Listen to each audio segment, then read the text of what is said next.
Blackwood Asylum. It stood on a windswept hill, a monument to misery. For decades it housed the forgotten souls of society. Whispers of inhumane treatments and unexplained phenomena clung to its iron gates. Then, in 1952, it went silent. The asylum closed overnight, the staff vanished, the patients were never accounted for. Blackwood became a ghost story whispered in hushed tones. Years turned into decades. Blackwood remained abandoned, a decaying reminder of a troubled past. The locals steered clear, their whispers turning into legends. The asylum became a no-go zone, a place where darkness lingered. Liam, Rachel, Derek and Sam scoffed at the legends. They were urban explorers drawn to the mysteries of abandoned places.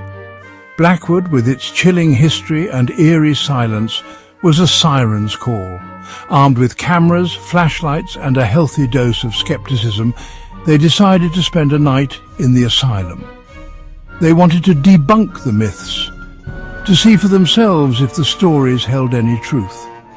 Liam, the group's unofficial leader, was a thrill-seeker. Rachel, ever the skeptic, sought to capture evidence of the paranormal. Derek, the historian of the group, was drawn to Blackwood's dark past. Sam, the quiet one, harbored an unspoken fear of the unknown. They entered the asylum as the sun began its descent, unaware of the horrors that awaited them. The air inside Blackwood was heavy, thick with the smell of decay and dust. Corridors stretched into darkness, illuminated only by the explorers' flickering flashlights. The silence was oppressive, broken only by the sound of their own footsteps echoing through the empty halls. They passed by padded rooms, rusty restraints still bolted to the beds. The remnants of forgotten lives sent shivers down their spines.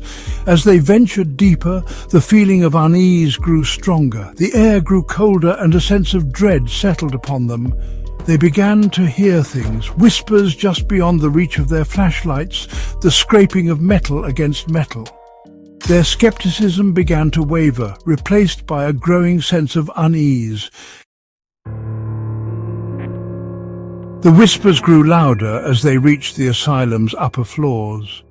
They seemed to emanate from the walls themselves, disembodied voices whispering their names. The explorers' hearts pounded in their chests. They exchanged nervous glances, their bravado fading with each passing moment. They pressed on, drawn deeper into the heart of Blackwood's darkness. Then they found it, room 502.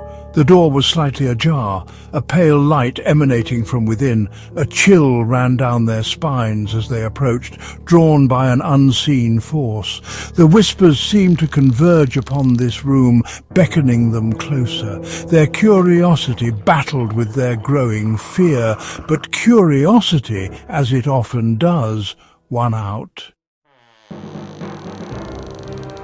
Liam pushed the door open slowly, the hinges groaning in protest. The room was bare except for a single chair in the centre. A figure sat upon it, shrouded in shadow. As their eyes adjusted to the dim light, they gasped in horror. The figure was eyeless, its sockets hollow and black. It turned its head towards them, a grotesque smile stretching across its lipless mouth. Terror gripped their hearts. Sam screamed, dropping his flashlight to the floor. The figure rose from the chair, its form shifting and swirling in the darkness. They were paralyzed with fear, unable to move or speak. The air crackled with an unseen energy. The room seemed to warp and twist around them. The figure lunged. Chaos erupted. Screams filled the air as the explorers scrambled back, their flashlights casting wild shadows on the walls. They stumbled and fell, desperate to escape the room. Liam grabbed Rachel's hand, pulling her along as they ran blindly through the asylum, the figure's chilling laughter echoing behind them.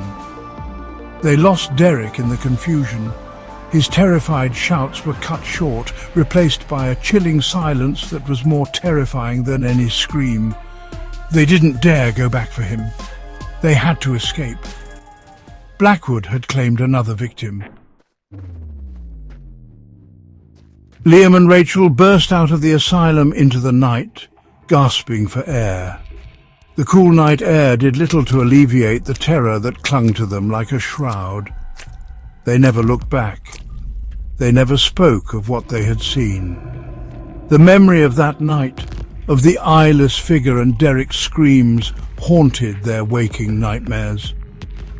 Blackwood Asylum still stands, a testament to the horrors that lie within its decaying walls. The urban explorer's story serves as a chilling reminder. Some places are best left undisturbed. The secrets of Blackwood are not meant to be unearthed, and the asylum's residents are always waiting, their whispers echoing in the darkness.